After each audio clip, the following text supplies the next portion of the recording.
Hello guys, this is your friend Dark Fox 3.0 and we are back with a new fanfic. Which is what if Naruto and Hinata shared a forbidden academy secret, the first blush that changed everything, part 1. And if you enjoy this fanfic then please press the like button and subscribe to my channel for more fanfic like this. And now let's start the fanfic. Naruto had the most beautiful eyes she'd ever seen. They were like the summer sky, like the tropical sea, and endlessly blue. Hinata thought privately, for she would never dare voice this aloud, that his eyes were more striking than any Hyuga eyes could ever hope to be. The pale pupilless eyes of her family's vaunted bloodline were cold, prideful, and intimidating. Naruto's eyes were the exact opposite. They were warm, vibrant, and full of life. Naruto's eyes were almost too pretty for a boy, she decided. Long, full eyelashes that curled up at the tips framed sapphire orbs. She could spend all day daydreaming about his eyes. Naruto was almost the exact antithesis to the Hyuga. Her clan was stern, almost cold. Dignity was to be preserved at all costs. Rules were to be adhered to at all times. With their unique silver-white eyes and dark hair, the Hyuga were unmistakably the elite of the elite and the pride of Konoha. Naruto, on the other hand, was anything but. He was an unrecognized orphan with no background. He embodied chaos and flaunted the rules. It seemed fitting that, physically, he was as far from a Hyuga as it was possible to get. He had sun-kissed golden hair, not brown or black, and adorable whisker like birthmarks on his cheeks. And he was so strong, he seemed to bounce back from any obstacle with little to no effort. Whenever he got knocked down, he got right back up and kept going. He was like no one else she'd ever met in her short life. He was everything she'd ever wanted to be. It was no wonder she developed a horrible crush on him the instant she'd seen him. Currently, she was in class trying desperately, with limited success, to keep her focus on Iruka-sensei's lesson, instead of on her blonde classmate. She couldn't afford to miss a thing. She was only in her second year at the academy, but already her performance shamed her father and her clan. Last year, she had received decent scores all across the board and been ranked somewhere in the upper middle of her class. But for the Hyuga, a decent score was abysmal. A Hyuga should ace any test of skill or knowledge, and to rank around the middle of her class was an embarrassment. A Hyuga should easily be able to surpass his, or her, peers. This held doubly true for the Hyuga heiress. She needed to do better this year. If she failed to score perfect marks this year, she didn't even want to imagine what her punishment would be. She shuddered inwardly. It didn't help matters that her cousin Neji, who was just 1 year older than her, had ranked first in his class. He had outperformed all his peers, seemingly without any effort. Already, he was hailed as the next great genius of her generation. And he was only 8. To make matters worse, he was the prodigy of the Hyuga branch family, while she was the heiress of the Hyuga main family. The lesson of the day was memory retention techniques used by shinobi in the field. Iruka-sensei was going over various mind games to strengthen memory recall and different ways to memorize information quickly. It was intriguing. She could see useful applications for these memory tricks outside of the shinobi field. For instance, she could use them to remember all the guests, by name and title, at the formal political dinners with her family that she was forced to meet and greet. She could also use them to memorize names and qualities of medicinal plants. Naruto, pay attention, barked Iruka-sensei, as he threw an eraser at the blonde. The class snickered as the eraser hit him in the face. The blonde boy had apparently been simultaneously preparing spitballs, folding paper airplanes, and carving the words, "Sasuke sucks," on his desk with a kunai. Naruto took multitasking to a whole new level. These memory retention techniques are very important for a ninja, and they're especially important for you. You can use them to help you remember your lessons and homework assignments, especially since you seem to keep forgetting everything I say.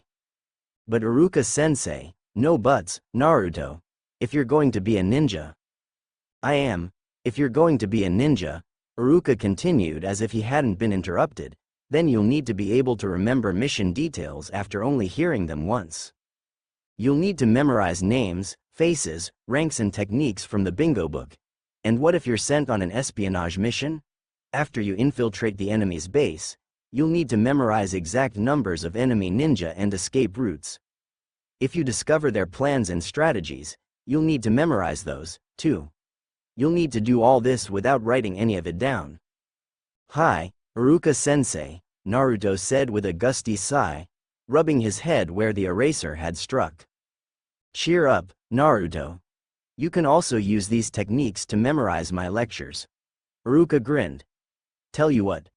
If you can prove to me that you've mastered these memory retention techniques, I'll let you get away without taking notes in class for a week. Because I'll assume you will memorize the lectures instead." "All right, Iruka-sensei. Why didn't you say so before?" Naruto pumped his fist in the air.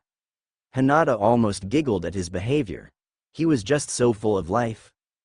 "That applies everyone else, too." The rest of the class perked up at that announcement. Iruka continued with the lecture. "Now, as part of the midterm exams next week, you will be expected to demonstrate your ability to retain information using the memory techniques that we just discussed. An audio recording of 5 different mission details and 5 hypothetical conversations between enemy ninja will be played once, for the entire class, first thing in the morning. So don't be late. After lunch, you will write down every detail that you can remember from all 10 scenarios. Your grade is based on how much detail you have memorized." The class groaned. "Your homework assignment for this week will be to practice all of these memory techniques using these." Iruka held up a cassette tape from a box on his desk. "Make sure you each take one before you leave today. Each of these tapes contains 60 minutes of different scenarios you may encounter in the field, as well as a handful of bingo book entries, mostly well-known ninja. I expect you to listen to the tape, write down what you can remember, then go back and listen again, to see how much you were able to remember." The lunch bell rang, signaling the end of the lesson and the beginning of the lunch hour. The class, as one entity, swarmed out the doors of the academy and into the fresh air outside.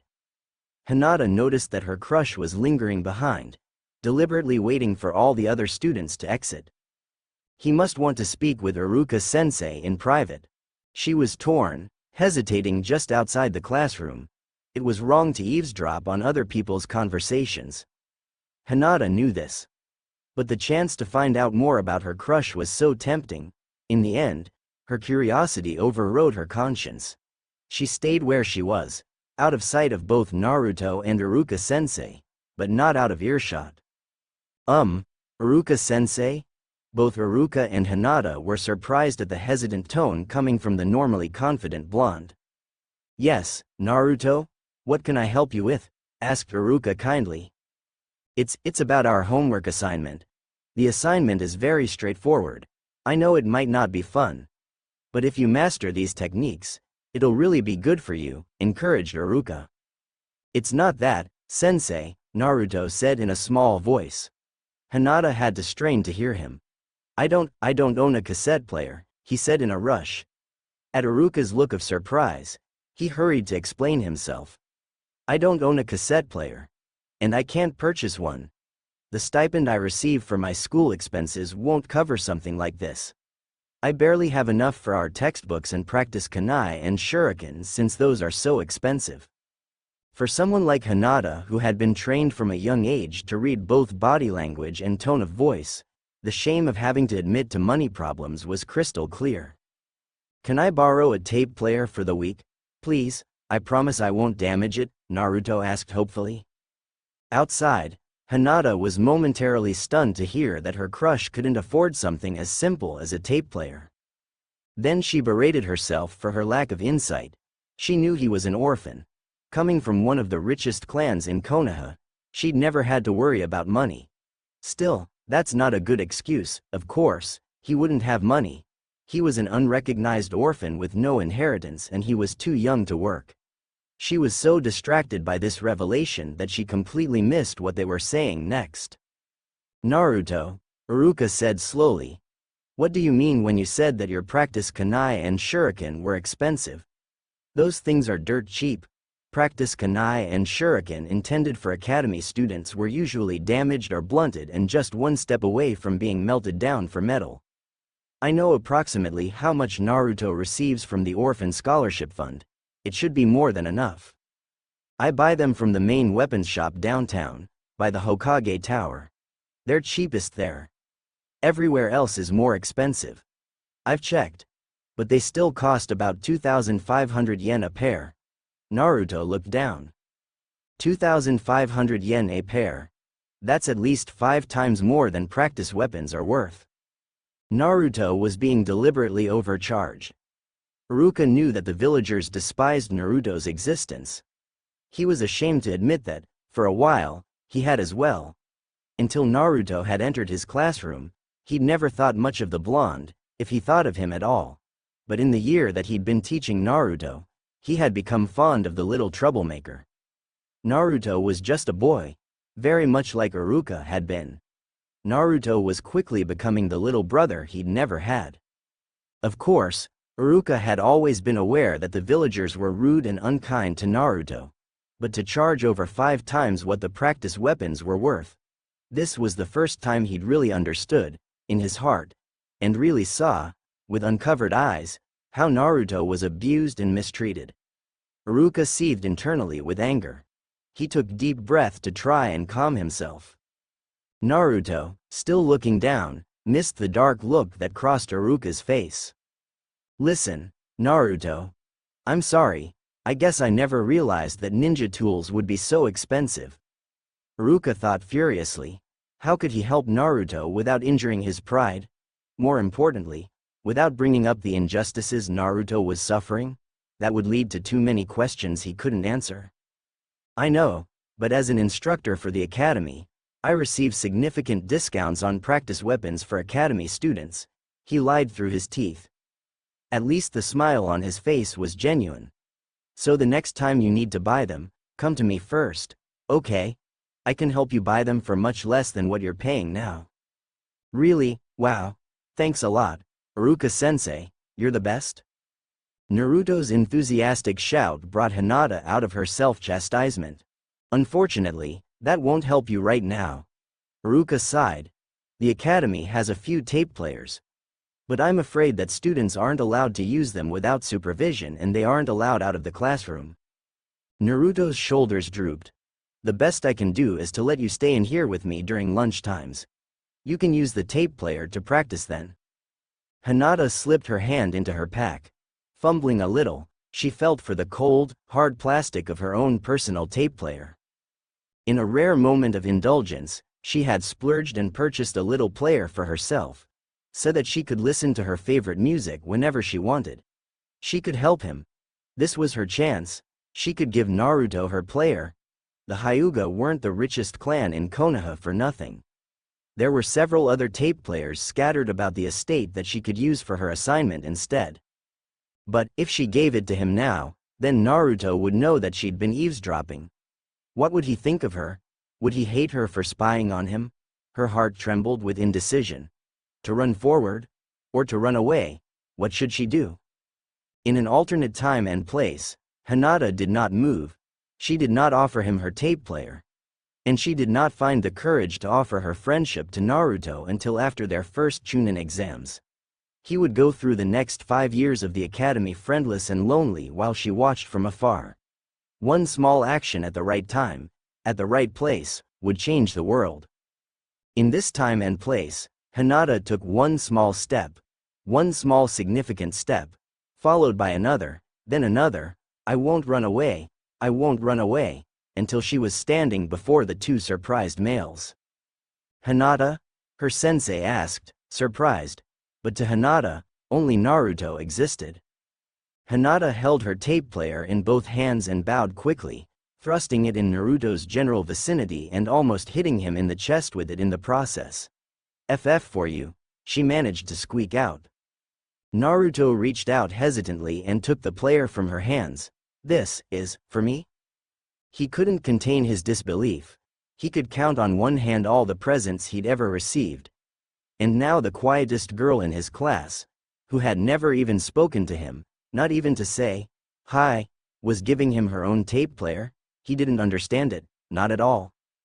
Hinata didn't quite trust her voice, so she settled for just nodding vigorously. Why? Well, I'm SS sorry, she stammered. I overheard you SS say you didn't have one, SS so. Her voice trailed off and she shut her eyes in a futile attempt to avoid the revulsion that they must be feeling at her shameful confession. Oh why did she not run away? Naruto would certainly hate her now. She had just confessed to deliberately spying on him. There was no way she could possibly justify her actions. The next several seconds were the longest in her life. She dared a peek at her crush, only instead of anger or disgust, which she fully expected, she saw wariness. You heard me say I needed a tape player, and you want to give me yours? Hi. He gave her a long searching look. Just as she was about to fidget nervously, the wariness in his face vanished, replaced by happiness. Suddenly, she was nearly knocked over by an exuberant blonde who had enthusiastically thrown his arms around her. Thank you. All sentient thought ground to a halt. His beautiful eyes, the ones she'd spent hours daydreaming about, were so close, too close. Hinata felt her cheeks burning.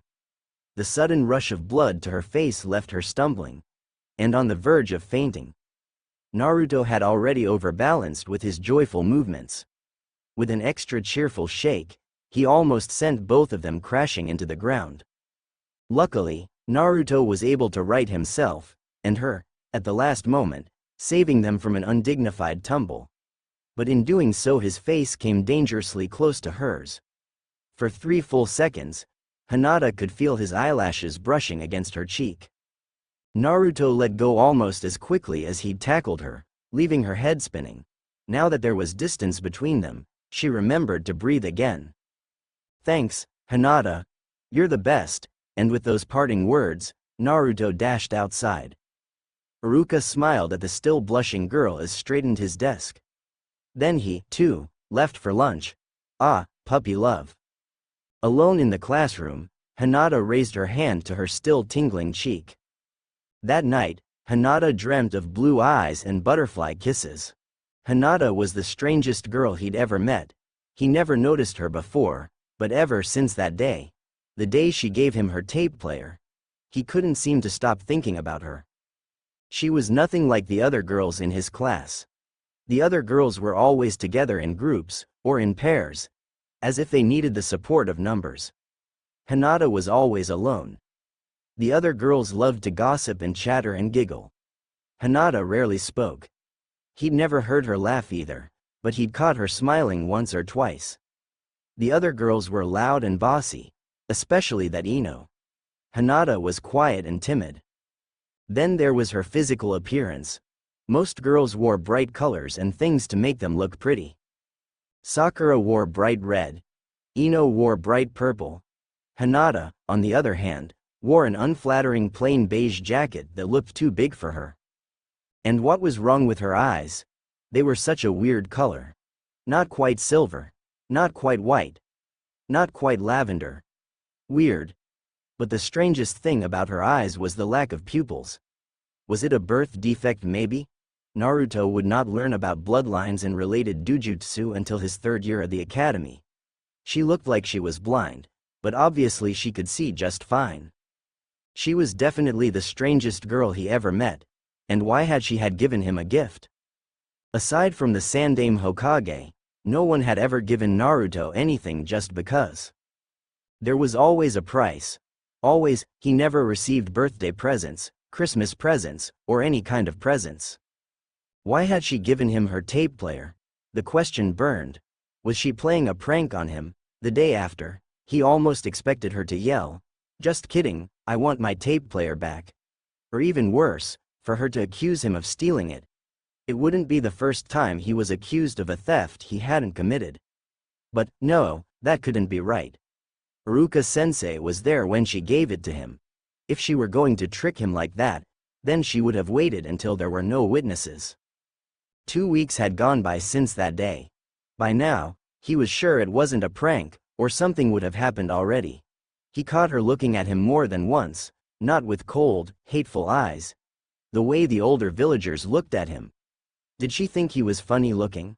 But then, every time tried to catch her eye or get her attention, she would look away. It was almost like she was trying to avoid him. Was she afraid of him? Should he talk to her? He didn't understand her at all. Well, whatever her reasons were, Naruto was grateful for the tape player. He used it to practice those memory retention techniques Iruka taught them. Again and again and again, he really mastered them. Then he started to use them during Iruka's lessons. He treated Iruka's lecture like another memory exercise. At first, he did it because he was simply bored in class, and doing memory exercises to Iruka's lecture made the class go by faster. He quickly discovered the first side benefit of doing this. No more flying erasers aimed at his head, because he was actually paying attention. He didn't discover the second side benefit until Iruka posted the results of their last exam. To his great surprise, and everyone else's, he aced the last exam. It was the first time he had ever done something well, better than well, instead of coming in dead last. Iruka-sensei had even congratulated him before the entire class. Naruto swelled with pride just remembering it. Of course, he wasn't memorizing whole lectures. But using the memory tricks, he could at least memorize the important points of the lectures quickly. Combine that with actually paying attention, and Naruto was well on his way to academic success. Hinata was genuinely happy. When Naruto did so spectacularly on their last exam, she was so proud of him. She imagined she felt a bit like a proud parent would towards their baby's first steps. She was just bursting with pride. She had always known that Naruto was smart. It upset her whenever the other kids called him stupid or dead last. To have her belief vindicated felt satisfying. And she was proud of herself. It was such an alien concept, being proud of herself, that it took several days for her to correctly identify the emotion. She, the Hyuga failure, had done something right, for once. She had helped Naruto-kun, and he'd called her the best. Of course, it was just an expression, and he didn't really mean she was actually the best. She was a weakling. How could she possibly be the best at anything? But he had been happy. She had been the one to make him happy with her gift. For someone like her, it was a major accomplishment, almost a minor miracle. She wanted to approach him again to talk, to be his friend. But what if he didn't want to talk to her? What if he rejected her? Hinata sighed. What little courage she'd found to approach him that day was lost again. Next year, we will be introducing the basics of ninjutsu. Iruka smiled, as he noticed nearly every student sit up a little bit straighter. Shikamaru was still slumped in his seat. Naruto in particular was almost bouncing in his seat with excitement. Ninjutsu was the calling card of shinobi. The first 2 years of the academy were focused on basic taijutsu, basic weaponry, and non-combat ninja techniques, including history of the shinobi nations, basic strategy, and memory retention techniques, much to Naruto's disappointment. To hear the word ninjutsu before third year was always cause for excitement. But before we get to that, we need to learn chakra theory and master the 12 fundamental hand seals used for manipulating chakra. What is chakra? Iruka wrote the word on the blackboard as he asked the question. He turned back to the class. Chakra is the combination of mental, physical, and spiritual energies in the body. Chakra is essential to life. Without it we would die. Chakra is also the essential ingredient to performing any shinobi jutsu. Hand seals are the second ingredient. Hand seals are used to change the chakra within your body into a jutsu. To perform a jutsu, you first summon chakra, then transform it into a jutsu using a hand seal, or a series of hand seals. In an actual fight, you will have to form hand seals while evading enemy attacks, so being able to make hand seals quickly and accurately is critical. The faster you can do the hand seals, the faster you can pull off a jutsu. And in a real fight, fractions of a second can mean the difference between life and death. Before you leave the academy, performing hand seals quickly should be as natural to you as breathing. First we will work on accuracy. Then we will work on speed. Now, I'm going to demonstrate the 12 fundamental hand seals. The trick to remembering them is to say the name aloud while forming the seal with your hands. Practice this until your fingers can move instinctively. Iruka went through hand seals, calling out the names as he demonstrated them. He held each seal for several seconds, so that his students could get a good look at it, before moving on to the next one. Rat, dragon, monkey, ox, snake, bird, tiger, horse, dog, hare, ram, boar. The next hour was spent going around the classroom. Iruka had each student form the hand seals for him. He gently corrected fingers and hand positions as he went along. The key to learning hand seals was repetition, but all the repetition in the world was no good if the seal was formed incorrectly. So Iruka didn't move on until he was certain the student knew the correct finger positions. Doing this didn't actually take much time. A majority of the students, about 70%, Iruka guessed, came from ninja backgrounds, where one or both parents were ninja. Some even came from prominent ninja clans, like the Hyuga and the Uchiha. Those students already knew the 12 hand signs and even had decent speed for academy students. Naruto was not one of those students. Iruka dedicated a good 10 minutes to helping him with his hands. When class let out for lunch, Naruto was cornered by Kenta and Juru. The two of them came from minor ninja families and took great joy in rubbing Naruto's failures in his face. "Hey, dead last. How are you going to be Hokage if you have to take remedial lessons from Iruka-sensei?" Kenta laughed. "I'm going to be Hokage," mocked Juru.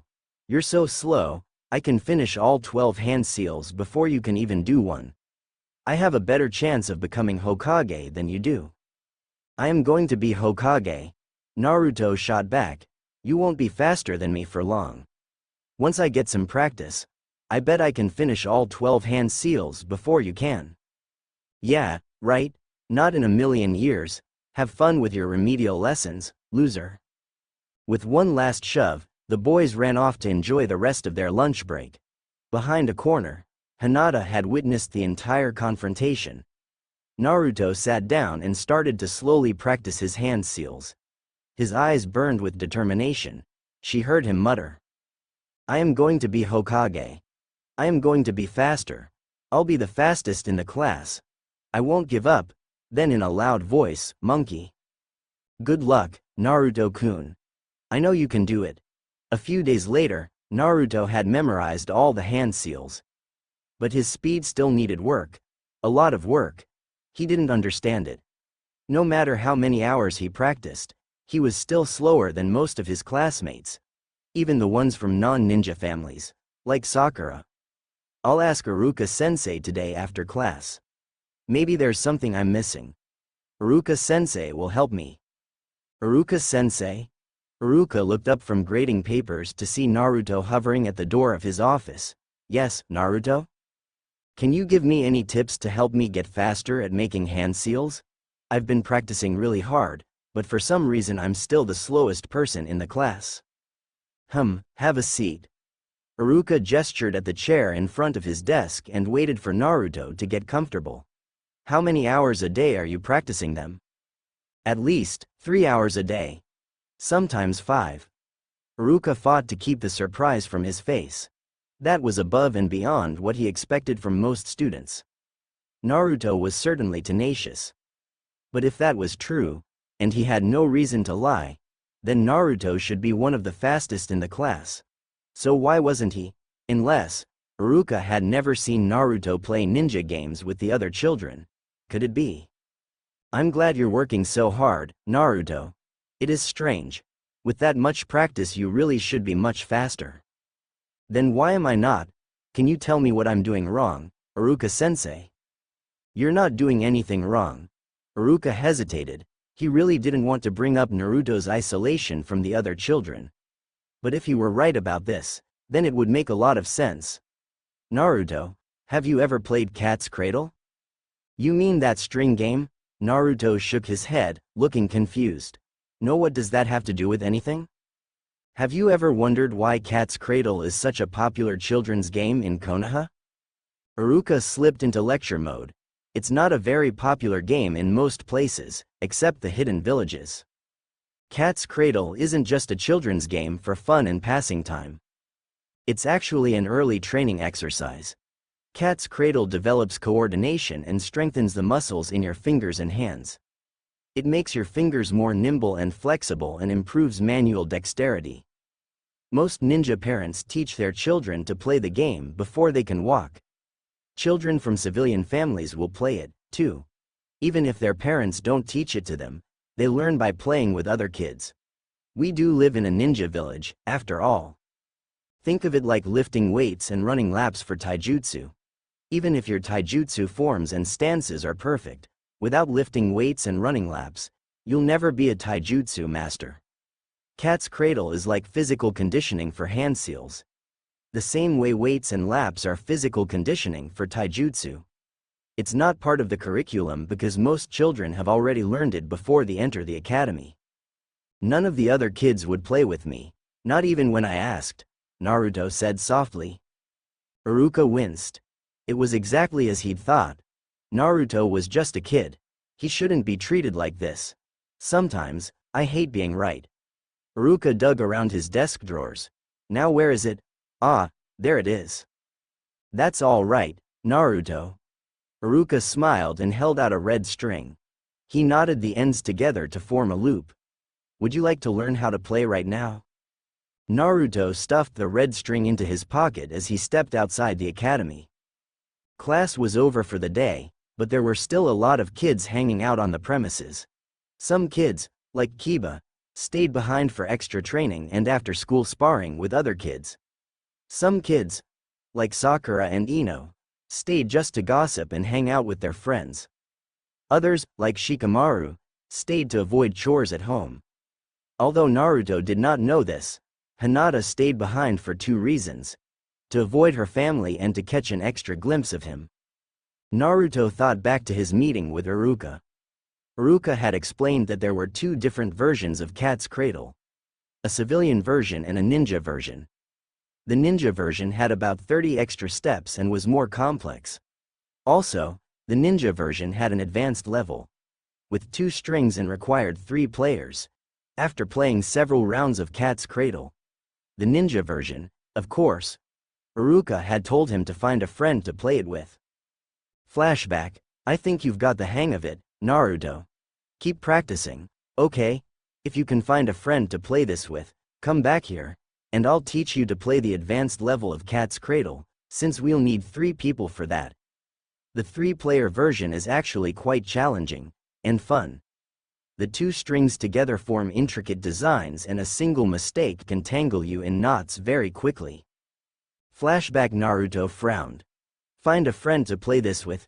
Yeah, right. No one had ever played with him before. He didn't see how that was going to change anytime soon. But he really wanted to play again. It had been fun playing with Iruka-sensei. He wanted to play it again, and not just because it would help his speed with hand seals.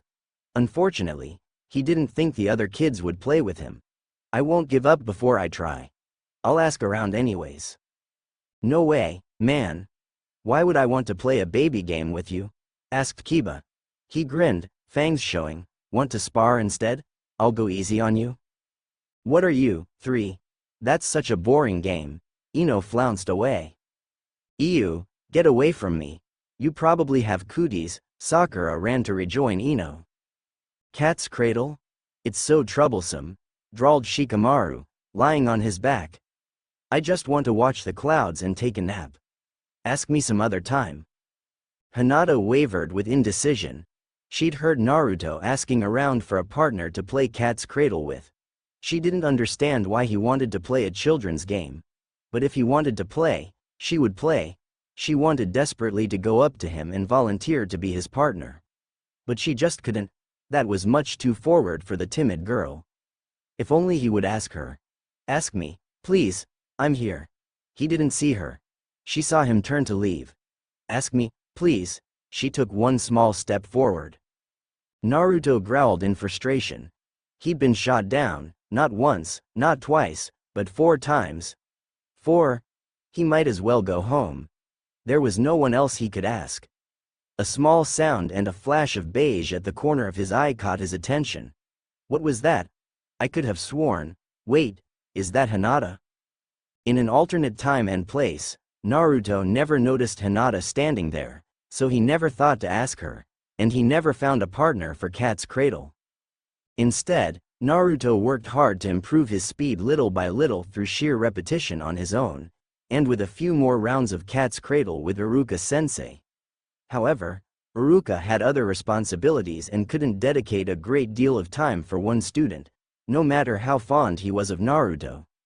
He would remain in the bottom quartile of the class, and never reach his full potential.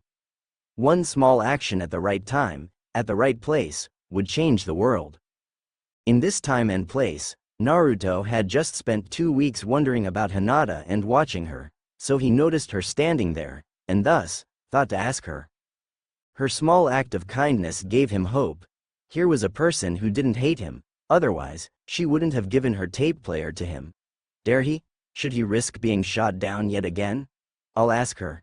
She might say, no, like all the rest, but she might say, yes. Maybe, she's so strange, normal people don't like me. She's not normal at all. She's different, so maybe she'll be my friend? Hinata, right? Naruto shuffled his feet a little. Would you, I know it's kind of stupid, but would you like to play Cat's Cradle with me? Hi. Really? That's awesome. Come on. Naruto was nervous as they sat on the front steps of the academy to play. No, scratch that. He was beyond nervous. He was about to have a full-blown panic attack. The training that Cat's Cradle was supposed to give him was irrelevant. That was neither here nor there. He almost couldn't believe she'd said, yes. It was the first time anyone his age agreed to play with him. Playing together was the first step to making friends, right? Friends played together. This was his chance. If he made a good enough impression, then maybe she'd agree to play with him again. That could lead to real friendship, something he'd only dreamed about.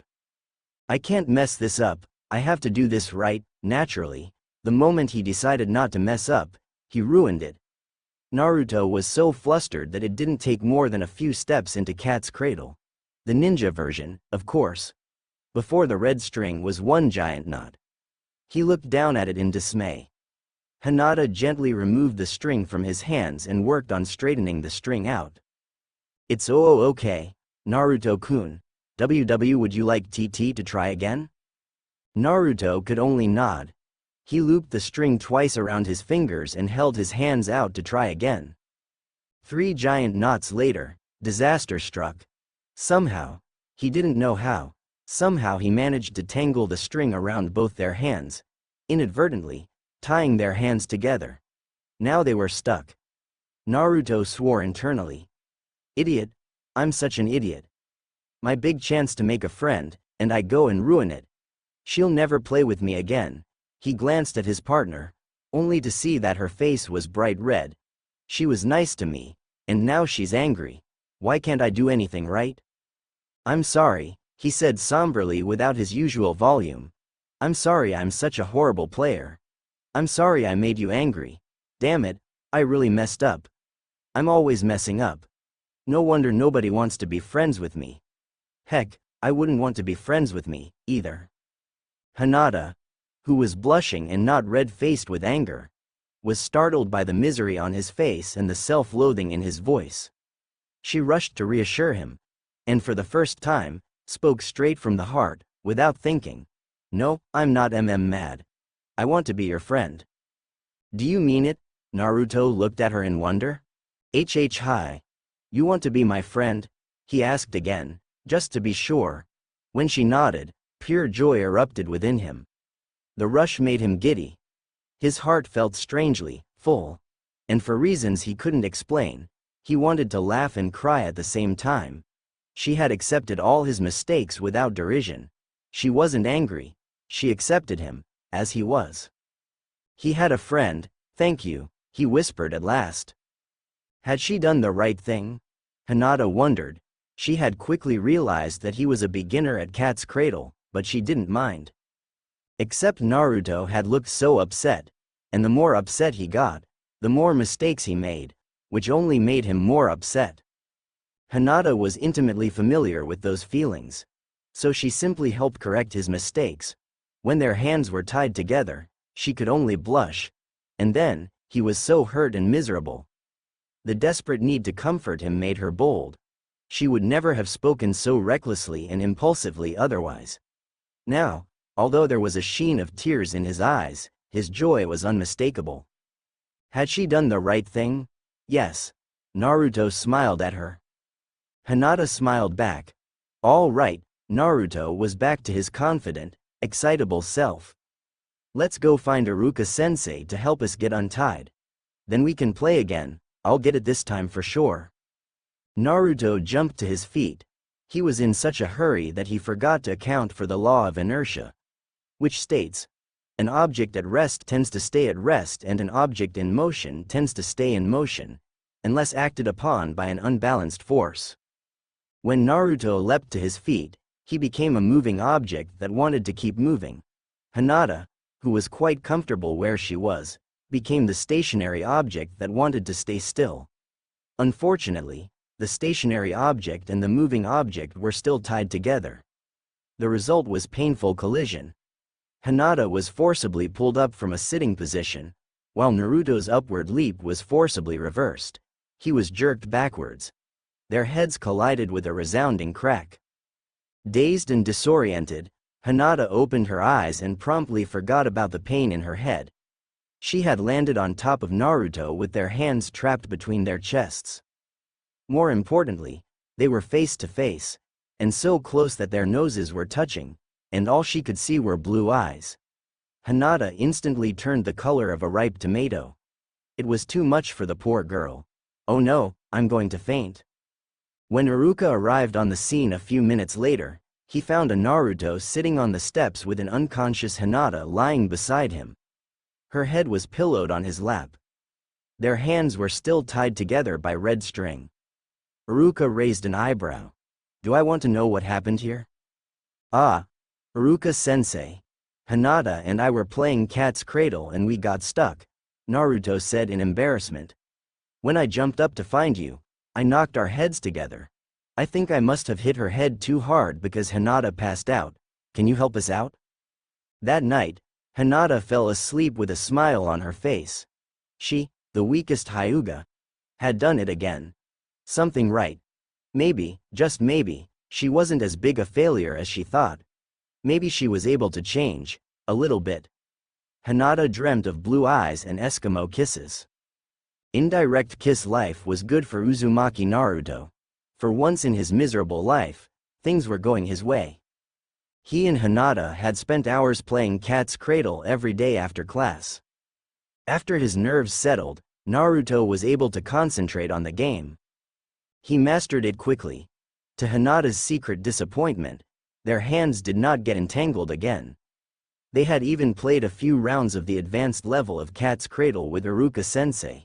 In addition to the game, Naruto continued to practice hand seals on his own for several hours every night. Within a month his speed had dramatically improved. Within 2, he had lived up to his boast of being the fastest at forming hand seals in the class. Naruto grinned. Just yesterday Iruka-sensei had congratulated him on his progress in front of the whole class. Naruto had managed to tie with one Uchiha Sasuke, who was not pleased about sharing his pedestal. For the first time in his life, Naruto was the center of admiration, albeit grudging admiration, among his classmates. Iruka-sensei was proud of him, too. The positive attention felt absolutely amazing. He'd never been able to gain any sort of positive attention before. The best he'd been able to get was negative attention, as the butt of jokes are in the form scolding from Iruka-sensei for pulling pranks in class. It hadn't mattered though.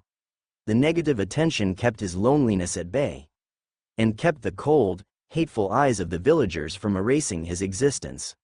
For a little while, at least, the pain would diminish. Becoming a clown and a prankster wasn't so bad if it meant someone would really see him, really look at him and know that he was alive. Naruto felt wonderful. Praise from Iruka, grudging, respect from his classmates, and gentle support from Hinata. It warmed his soul. Nothing could be better. Naruto, who craved any attention whether it was positive or negative, was simply addicted. Even after a full day, the warmth lingered. It formed an invisible barrier between him and the pain of loneliness, and even muted the nasty stares of the villagers.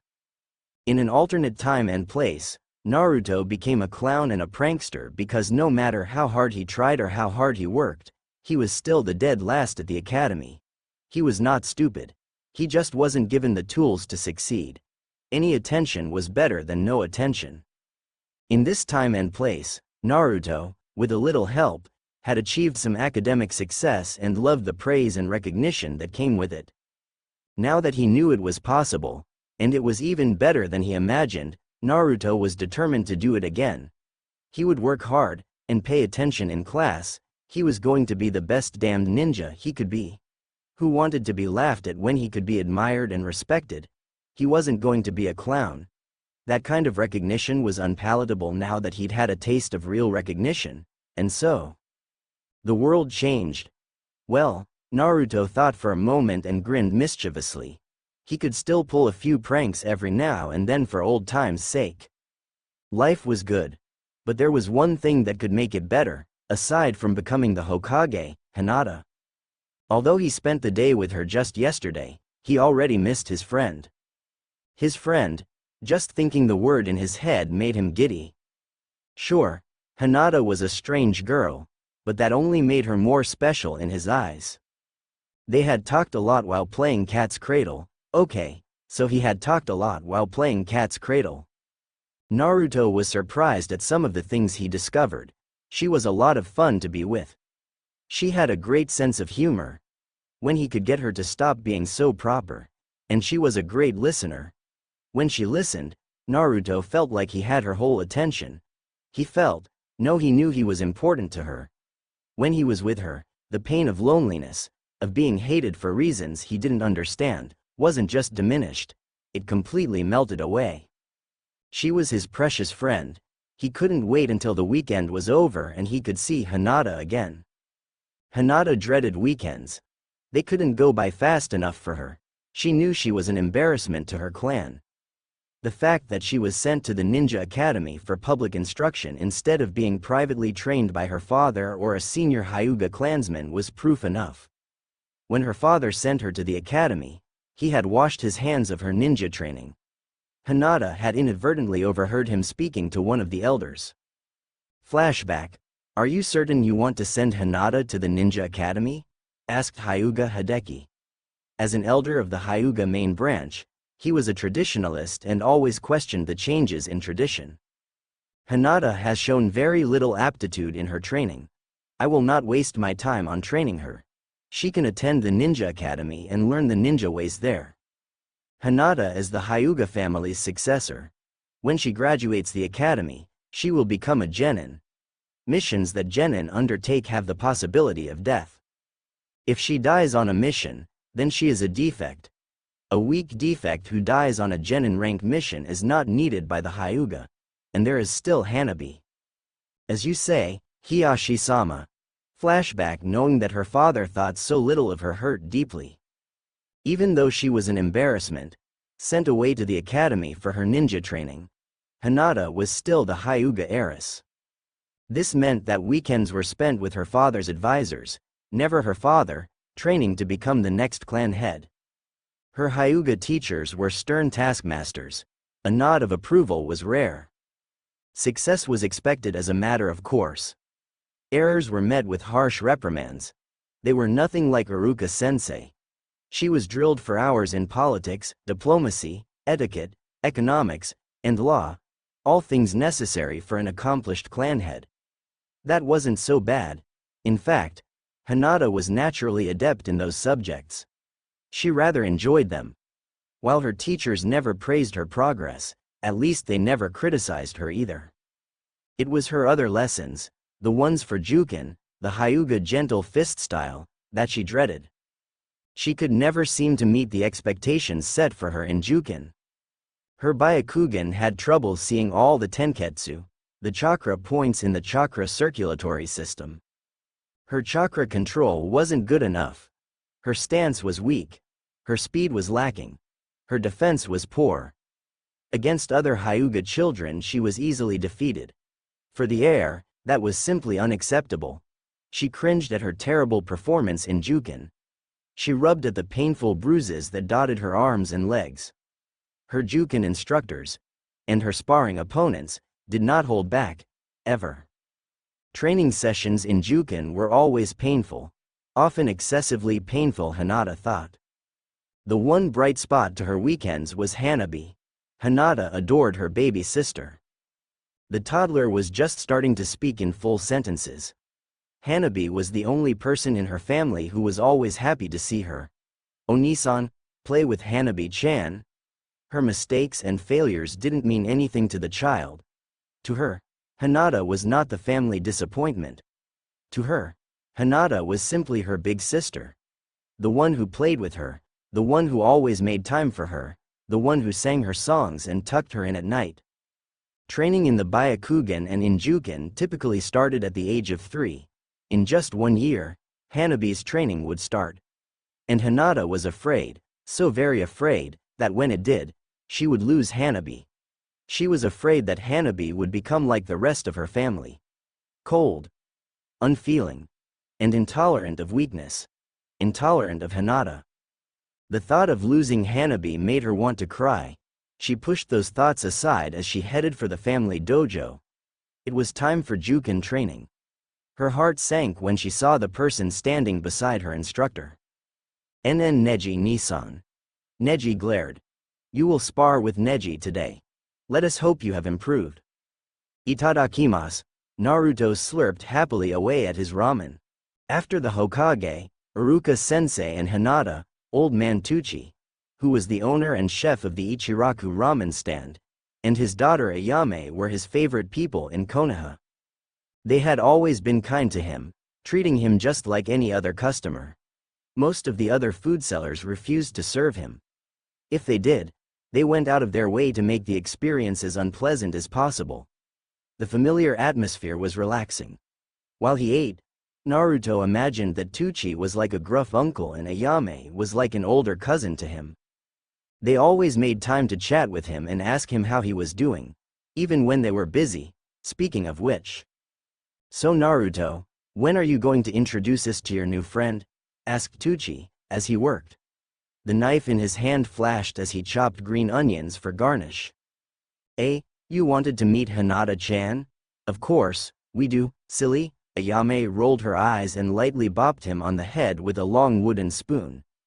You've only been talking non-stop about her for the last 2 months. I feel like I know her already. We'd love to meet her. Her father nodded in agreement. Any friend of our best customer is always welcome here. Thanks, Naruto beamed.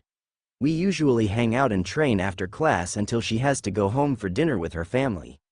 I think we can skip training on Monday and come straight here after class instead. We've been working really hard, so skipping every now and then won't hurt. That sounds wonderful. We'll be expecting you, so don't forget, admonished Ayame. I won't. Naruto lifted his bowl and quickly drank the broth. Gochisu-sama. Naruto hopped off his stool, but Tucci stopped him before he could leave. Wait, Naruto. Would you be interested in any candy today? Our supplier made a mistake with our order. Instead of delivering a case of spices, he delivered a case of Konoha Bakuden. But he won't take it back or exchange it for the spices we originally ordered. So we're offering it to our customers. Naruto's eyes lit up at the words, Konoha Bakuden, and he almost drooled. Konoha Bakuden, or Kono Baku for short, were small round balls made with a crispy pastry shell and dark chocolate filling. They were a very popular sweet in Konoha. He had only eaten the treats a handful of times before. He didn't often have much money to splurge on sweets. And even when he did, none of the candy stores in the village would serve him. The Sandaime Hokage would sometimes give him a small bag on the rare occasions he visited. And once, he begged a few off of Choji. Really? Naruto almost danced with excitement. You have Kono Baku for me? You're the best, Oji-san? Later that night, after closing their restaurant, Ayame turned to her father. That was a very nice thing you did for him, father. There was no need to say who him was. There was no mistake with our supplier. You ordered a case of Kono Baku on purpose. Maybe I did, Tucci said gruffly. He's a good boy. He deserves to have a few treats every now and then. No, father, Ayame gave her father a long searching look. Naruto doesn't just deserve to have a few treats every now and then. He deserves a lot more than that. The way everyone treats him, it's despicable. Why do they do that? Ayame-chan, Tucci sighed. I can't tell you. Just know that it's not his fault, it's nothing he did. This has something to do with the Kyuubi, doesn't it? Who told you that? He asked in alarm. No one told me, father. I swear. Sometimes you must think I'm still a baby. I'm not stupid. Then how? I remember when the Kyuubi attacked, she said softly. I was only 5, but I still remember that day, at least a little. There's a big secret about Naruto, isn't there? He was born on that day. And almost everyone hates him for it. I don't understand it, but I know it has to do with the Kyuubi. You're too smart for your own good, Ayame-chan, Tuki said ruefully. I still can't tell you. And you mustn't say anything about this to anyone else. Do you understand? Her father was absolutely serious. She could tell. She couldn't remember if he'd ever been more serious. This was important. Ayame nodded. I won't, father. I promise. They worked quietly for a few more minutes. Then, father. Yes, Ayame-chan, let's order more treats for Naruto in the future. Tucci smiled softly. I am so proud of you, my daughter. After putting in some target practice, Naruto wondered if he should just go home.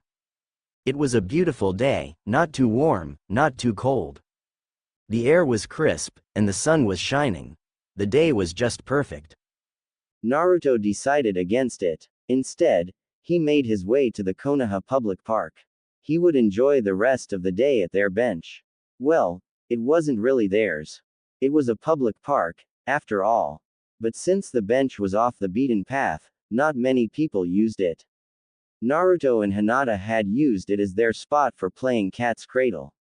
The bag of Kono Baku balls rattled in his hip pouch and Naruto was sorely tempted to eat them right away. No, I'll wait. I want to share them with Hinata-chan. He'd never shared anything with a friend before. He had only watched enviously as other kids shared toys and snacks with each other. But never with him. As he neared his destination, Naruto was disappointed to see that someone was already there. He frowned. Whoever it was probably wouldn't want to share the bench with him. As he got closer, he could make out more details. It was a child, probably about his age, sitting curled with her arms around her knees. And that person was crying. In fact, Naruto thought that person was strangely familiar. He or she reminded him of Hinata. Then with a start, Naruto realized that it was Hinata who for once was not wearing her large beige jacket. Instead, she was wearing a black t-shirt and black training pants. Without the coat, she looked smaller and more vulnerable. And, were those bruises on her arms? Naruto rushed forward in alarm. She was crying and she was hurt. Hinata-chan, what happened? Are you okay? Hinata had been thoroughly defeated by her cousin Neji. Her instructor watched impassively as the cousins sparred, if it could be called sparring. Hinata never stood a chance. Neji had the most potential of any Hyuga in generations. After losing painfully yet again, and getting dropped by a right hook to her temple that had gotten past her guard, Hinata lay dazed and panting on the tatami mats of the dojo. When it became obvious that Hinata could no longer continue, her instructor finally spoke. Flashback. It seems there has been no improvement. You failed to land even single hit on Neji. Your guard is so weak as to be non-existent. Next week, we shall attempt to improve it. Pain is an excellent motivator. Perhaps this shall encourage you to work harder. You are dismissed. He did not help her up. Hinata heard only one set of footsteps leaving the dojo. Surprised, she turned her head to find that Neji had remained.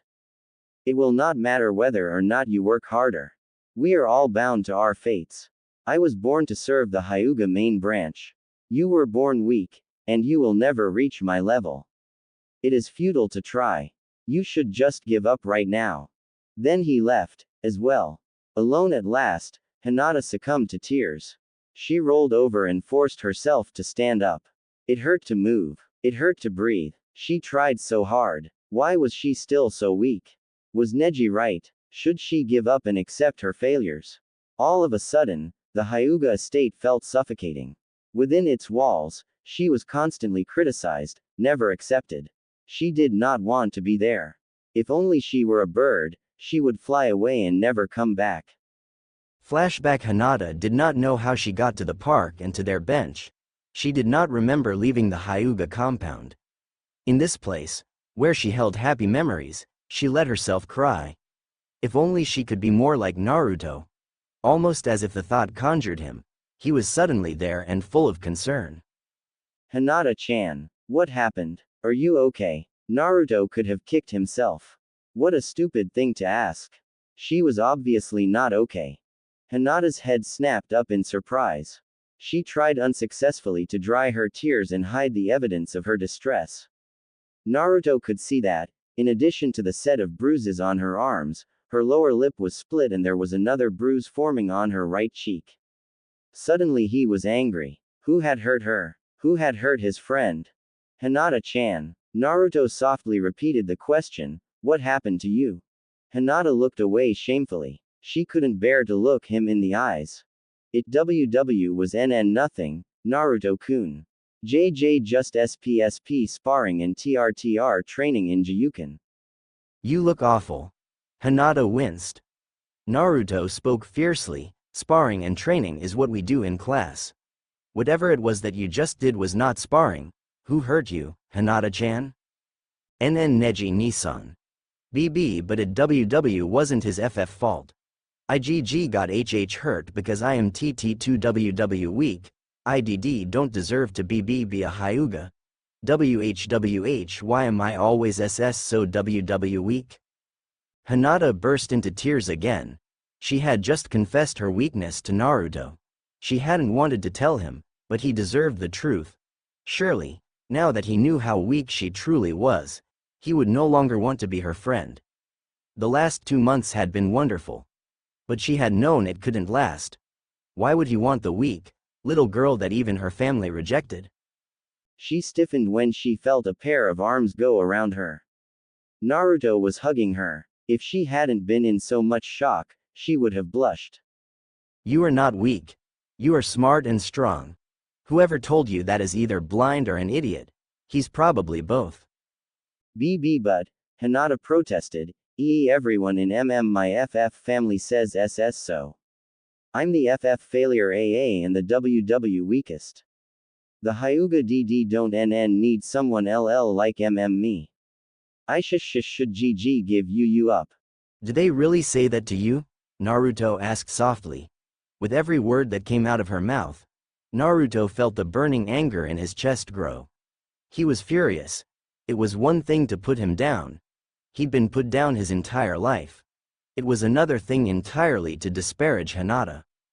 That was unforgivable, high, she whispered.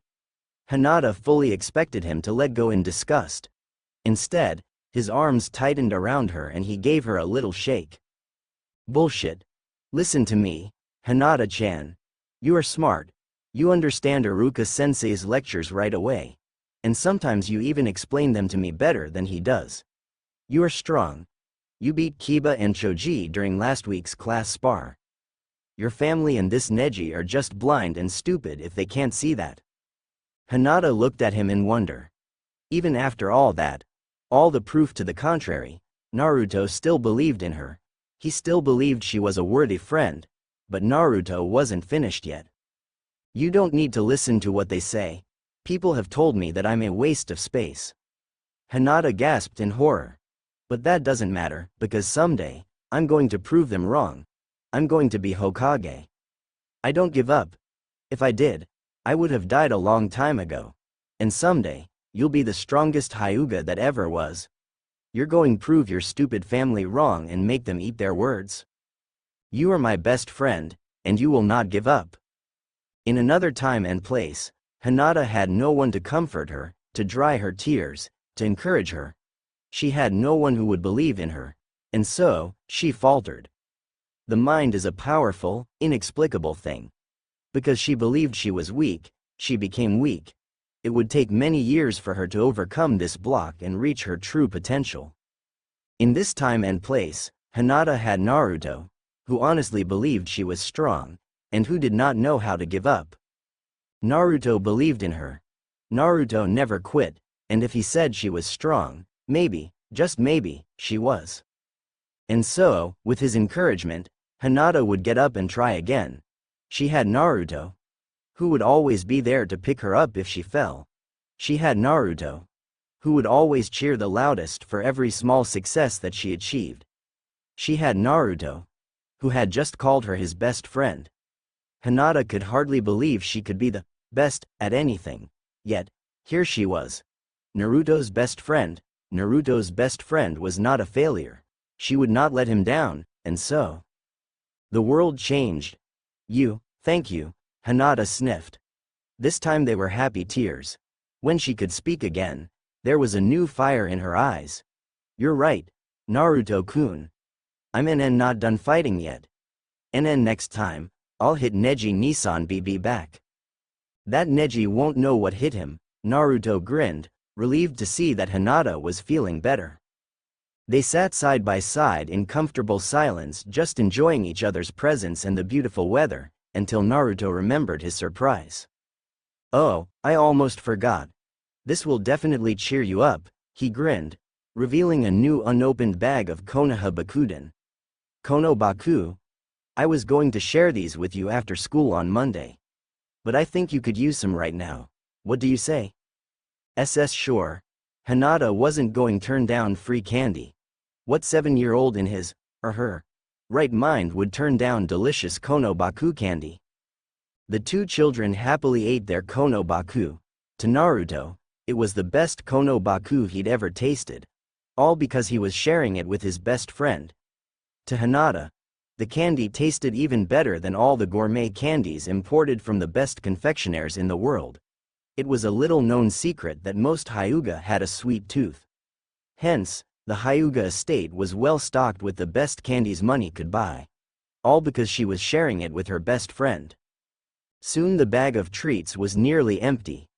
Hinata and Naruto both reached for the last piece at the same time.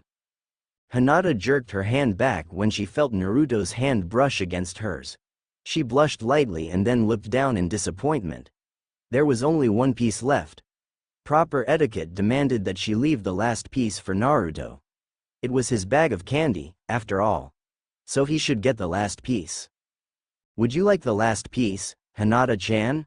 Naruto asked considerately. No. Thank you. UCC can have it, Naruto-kun. Naruto looked thoughtful. We should share, I know. Before Hinata could ask how he intended for them to share, Naruto picked up the last piece and took a bite. He bit off half the Kono Baku ball. And before Hinata could stop him, Naruto popped the other half of the candy into her mouth. Did he just? Hinata couldn't even finish the thought in her head. Her eyes went impossibly wide. Her heart pounded so loudly she was surprised he didn't hear it. The light blush she wore, from their accidental touch just a few moments before, erupted into a flaming red bloom. That was delicious, wasn't it? Naruto asked. He turned to look at her and caught sight of her red face. Ah, Hinata-chan? Are you okay? Your face is flushed. That Neji must have hurt you more than we thought. Let's take you to the doctor right away. We have to make sure it's nothing serious. Hinata couldn't answer him because she was doing her level best not to faint. She succeeded. Barely. That night, Hinata dreamt of chocolate-filled candies and indirect kisses. Healing kiss. Hinata sighed as she slid gratefully into the furrow of her own private bath. Most of the time, she did not care for the luxuries and amenities that her family's wealth afforded. But relaxing in the furrow and letting the hot water soothe away her aches and troubles after a long day of training was simply divine. It was the one vice she didn't think she could live without. As was her custom, Hinata spent this time in deep contemplation. The last 3 years of her life had been hard, but with Naruto's help, she had persevered. The day after she and Naruto had shared their first bag of konobaku, she still blushed thinking about it. Naruto had dragged off her to see Iruka-sensei in his home. Flashback: it was Sunday. Hinata had agreed to meet Naruto after her training in the Hyuga arts was over for the day. But what were they doing here? She looked around at the residential neighborhood where Naruto had taken them. The single homes and apartment buildings were well kept. The flower beds were well tended, the fences were brightly painted, and the streets were clean and in good repair. Several buildings down, she could see a few civilian children were playing ball. While not as upscale as the neighborhood where the old clans resided, it was not shabby either. Anyo, Naruto-kun. She was tugging on his sleeve to get his attention. What are we doing here? We're here to see Iruka-sensei, he said, as if that explained everything. But Hinata was only more bewildered. Naruto walked up to a modest duplex and knocked confidently on the door. Iruka-sensei. Iruka-sensei. Are you home? We need help. Iruka had been enjoying a quiet Sunday afternoon with iced tea and a good book when the knocking started. He sighed at the interruption. At this rate, he was never going to finish that book. He opened the door to find his favorite student on the doorstep with Hinata in tow. Hello, Naruto, Hinata. What can I do for you? Ever since Iruka realized the villagers were actively abusing and mistreating Naruto, he thought long and hard about what actions he could take, if any. In the end, he had decided against informing the Hokage, who probably knew already. Not much got past the Sandaime. He was the professor for a reason.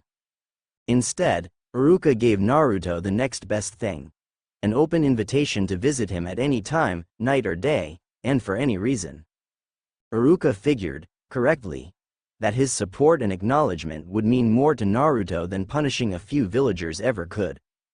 Punishing a few villagers would not change anything. It would not stop them, or others, from mistreating him again.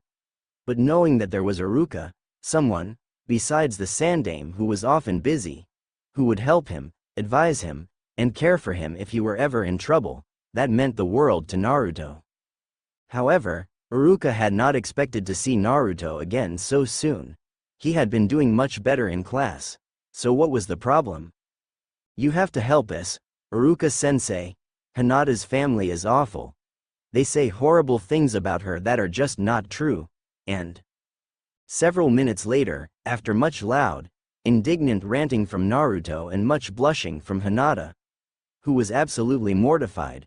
What would her father say if he ever found out she had exposed their family affairs to a non-Hyuga? What would he do to her? Iruka finally got the gist of it. Naruto was mad. The Hyuga thought Hinata was weak. Naruto was mad.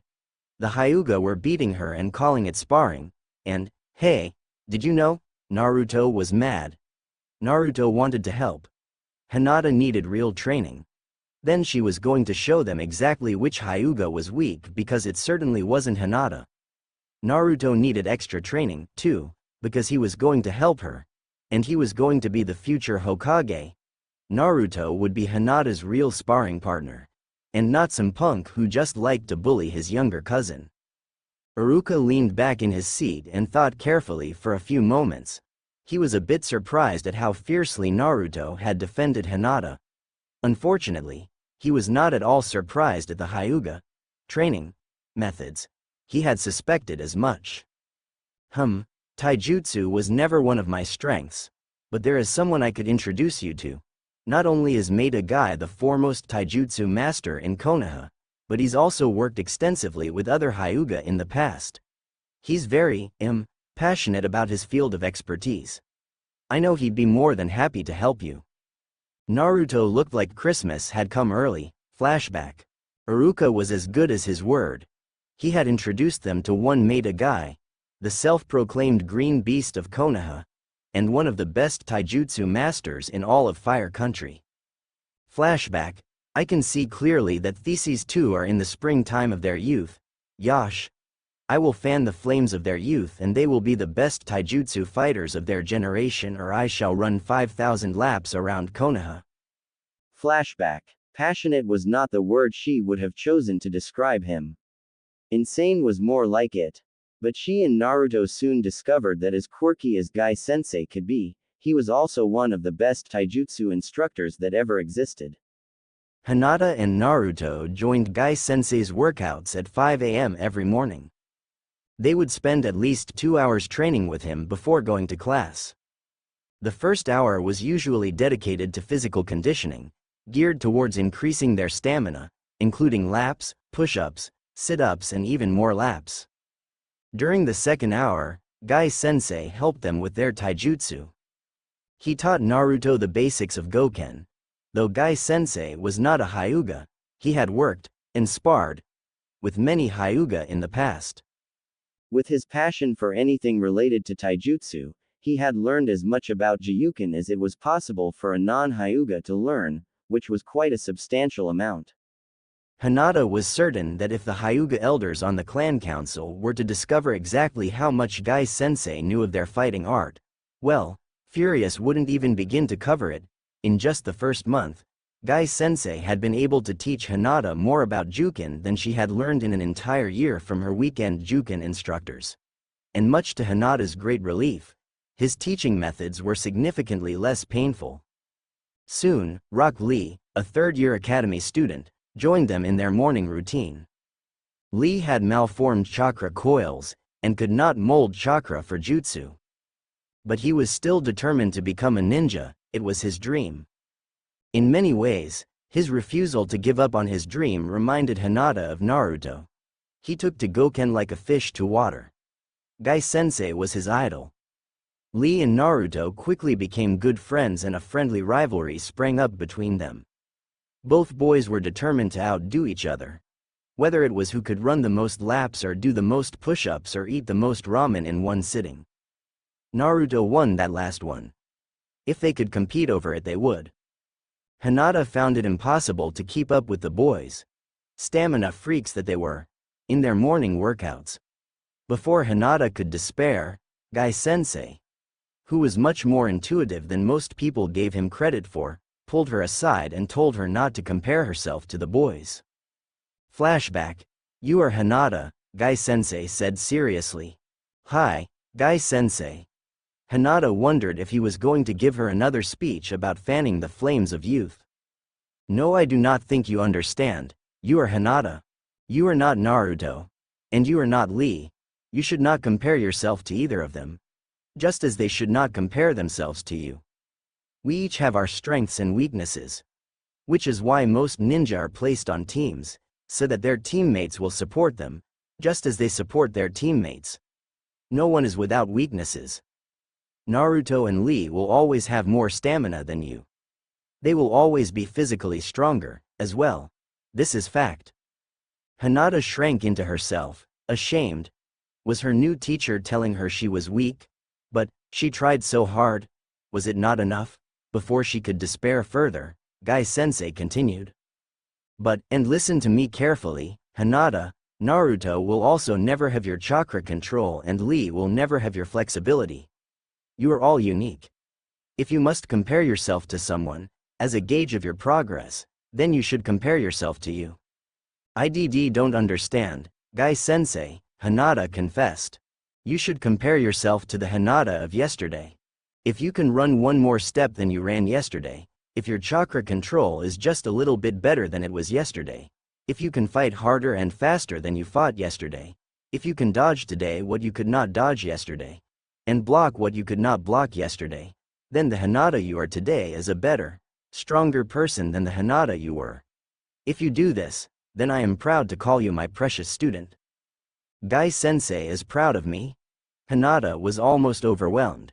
The last person to be proud of her had been her mother. But it had been so long since her passing that the memory was fuzzy and indistinct. Could she do all that? Could she be better than she was yesterday? Could she win against the person she was yesterday? Yes. Hi, Guy-sensei.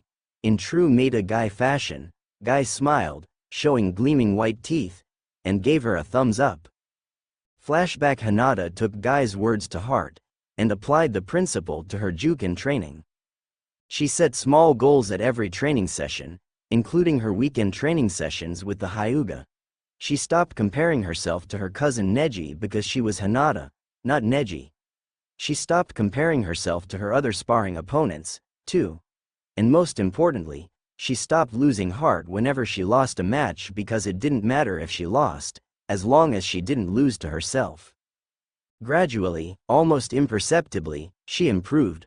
Flashback. I will not stop until I hit Neji at least once. Hinata repeated the mantra as she forced herself to get up yet again. Her body was begging her to quit. It was too tired, too spent. It wanted to collapse and recover. But, I will not stop until I hit Neji at least once, and then, she did. It was just a glancing blow to his shoulder, and more luck than anything else. It was not even a vital hit. But that didn't matter. She did it. Perhaps you have been paying attention, after all, her instructor told her, as she lay panting on the floor of the dojo. That is all for today. I wonder whether you can repeat this feat, or not. Neji waited until he was gone. Although Hinata could not see her cousin's expression from her position on the floor, she could feel his fury. His voice could have frozen magma. Lady Luck will not favor you a second time. You are still the weakest of the Hyuga. It has been determined by fate. You will not succeed again. Flashback Neji was wrong. Hinata did succeed again, and many more times since that day. I will not stop until I can hit Neji twice. I will not stop until I can hit Neji 3 times. I will not stop until I can avoid being hit for 5 minutes. I will not stop until I can avoid being hit for 10 minutes. I will not stop until I can avoid being hit for 20 minutes. I will not stop until I can perform Hake Rokuji Insho, 8 divination signs, 64 palms of the hand, 3 seconds faster than before. 5 seconds faster. 7 seconds faster. Hinata sighed ruefully. Neji could still wipe the floor with her, but each time, she made it harder and harder for him to do it. She refused to go down without a fight. A small vindictive part of her danced with glee each time she was forced to spar with him because she intended to make each victory hurt. After 3 years of Gai-sensei's regimen, she actually used a light version of his regimen. Naruto and Lee used the full version. She had a lot more stamina than the normal Kunoichi. Neji had to work to defeat her now.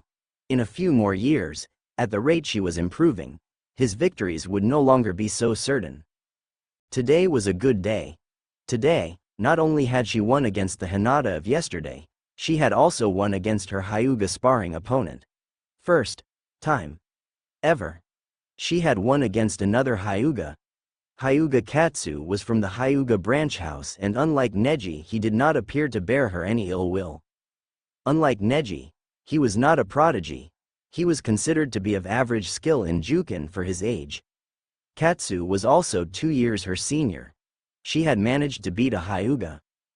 Her instructor had even unbent enough to give her backhanded praise, though his expression remained impassive.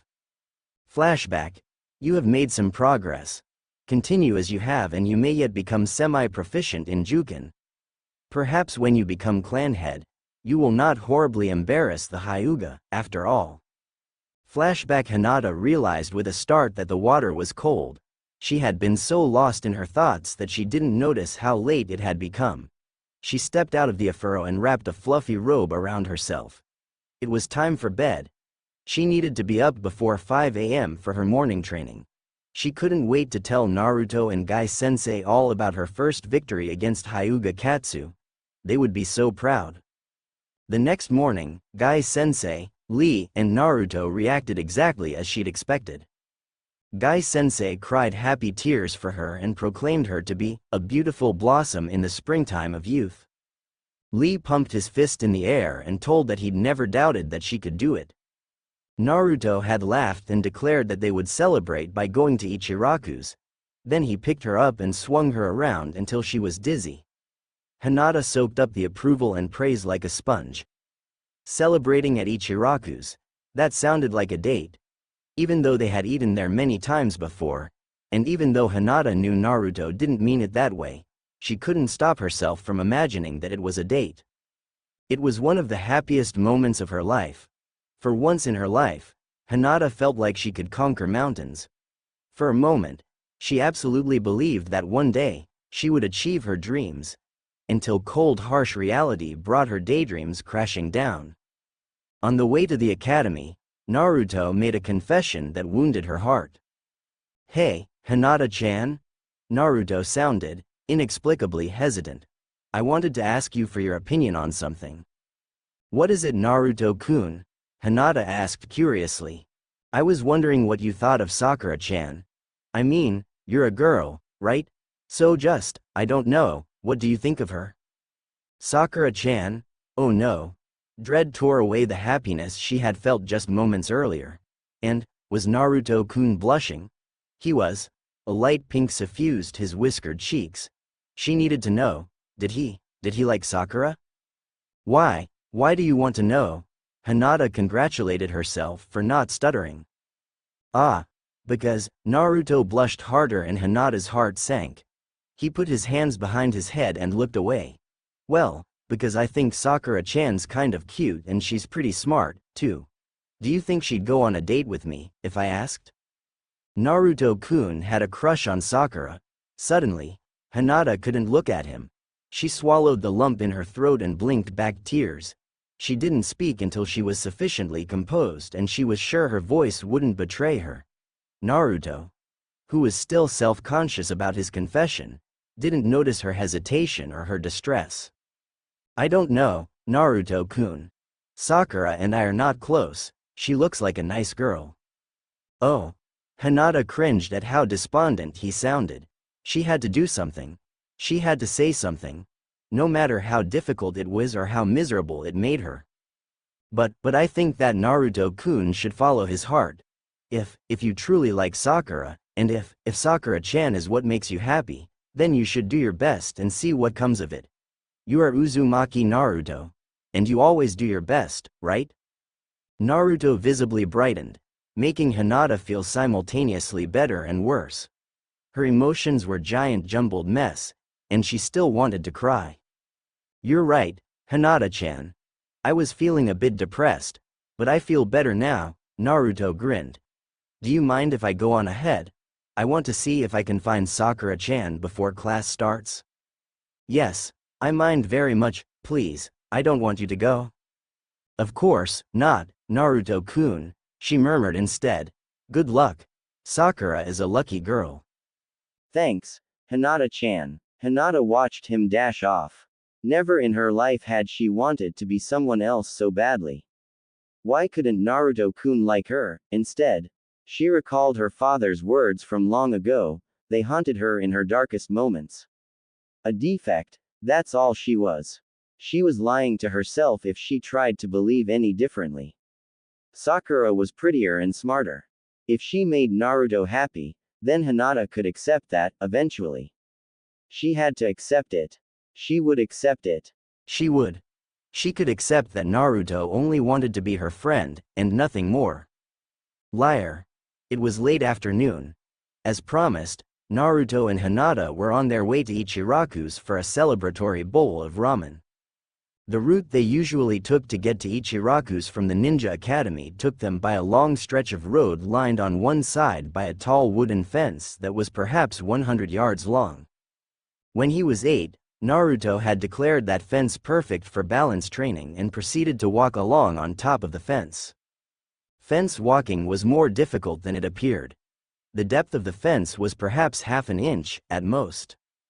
Naruto learned the hard way, taking many falls in the process, to keep his center of gravity centered, to look straight ahead and not at his feet, because as counterintuitive as that sounded, looking at his feet was the fastest way to lose his balance, and to place one foot directly in front of the other. Even after he'd mastered the exercise, it greatly improved his posture and balance. Naruto made it a habit to walk on top of the fence on their way to Ichiraku's. He did it at every opportunity simply because it was fun. When they reached that stretch of road, Naruto automatically hopped on the fence and continued along his merry way. Hinata, wisely, stayed on the ground and walked beside him. What a bitch. Naruto grumbled. I can't believe I wanted to ask her out, why didn't you stop me? Hinata knew that was a rhetorical question. So she offered her best friend a sympathetic look and listened quietly. Naruto had been venting his displeasure since leaving the academy. Hinata had deliberately stayed away from class as long as she could. She waited until the last possible moment to arrive. She couldn't bear to watch Naruto ask another girl out. So she had missed the drama. Apparently, Sakura had, in no uncertain terms, turned him down, violently. She seemed incensed that Naruto had even thought to ask her out because she, Sakura, loved Sasuke and wasn't about to give any consideration to any other guy. Especially not a dead last loser and a failure like Naruto. Thank goodness Sakura said no. Hinata immediately berated herself for her traitorous thought. All she could feel was profound relief that Sakura had turned Naruto down, though Hinata wished she'd done it more gently. I am being too selfish, but, thank goodness. I mean, yes, she's kind of cute, and yes, she's pretty smart. But she's got the personality of a slug. And can you believe she called me a dead last loser? And a failure? Naruto continued to rant. I haven't been dead last in 3 years. 3. What rock has that slug been hiding under? Hinata made appropriate humming noises. She was relieved to see that Naruto was already over his crush. He did not appear hurt, just insulted. Naruto barely noticed. I don't get it, it's not like Sasuke is all that cool. Why do all the girls like him anyways? He's always so cold towards them. He's such a jerk. Why do they keep going back for more? Do they want to suffer? Anyo, Naruto-kun. Those girls don't really like Sasuke because they don't really know him. He keeps all of them away. The person those girls like is the person they think Sasuke is. He is the last of the Uchiha. A rich and noble clan. To them, Sasuke is like a prince. They are attracted to the idea of becoming his princess. That's stupid, Naruto snorted. Those girls are idiots. Crushing on that stupid jerk. At least you don't have a crush on some stupid boy. Right, Hinata-chan? Hinata couldn't help herself. She went ghost white, then almost instantly, went beet red. When she didn't answer right away, Naruto turned to look at her. You don't, right? He asked again. Is Hinata blushing? She is. Why would she? Unless. The gears started turning and cranking in his head until he arrived at the correct conclusion. For once, his mouth dropped open in shock. Oh. My. God, you do. Hinata has a crush. The revelation was so staggering that Naruto did exactly that. He promptly forgot everything. He forgot he was precariously balanced at the top of a 6-foot-high fence. He forgot how to fall safely. He forgot every last bit of his training and went staggering right off the fence. Naruto was intimately, and painfully, reacquainted with the ground. Hinata's hands flew to her mouth in horror. Naruto-kun. Ow, ooh, that hurt, Naruto moaned as he tried to sit up. Hinata rushed forward to help him up and took inventory of his injuries. Naruto's fall had been quite impressive. He had scrapes on both knees, both hands, and a shallow cut on his forehead. Hinata fumbled for the first aid kit in her pack. They were studying basic first aid at the academy this year. All students were required to carry a kit with them for class. Hinata was glad she had it with her as she knelt beside him. Naruto watched her clean and bandage his injuries without a word. Who is it? Hinata froze. Of course, he would ask. She should have expected it. What was she going to say? She couldn't tell Naruto that it was him that she had a crush on. She just couldn't. Not after he'd told her about his now ex-crush on Sakura.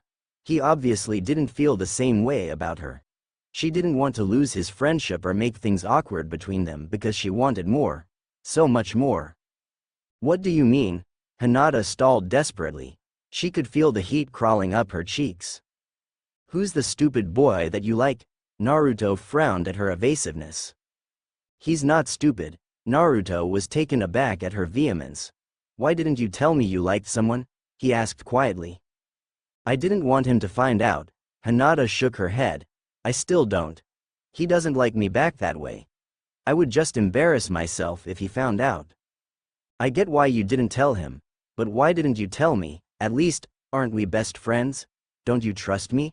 I wouldn't have told anyone, not even the guy you like. Hinata cringed at the hurt expression on his face. She hurried to reassure him. It's not like that at all.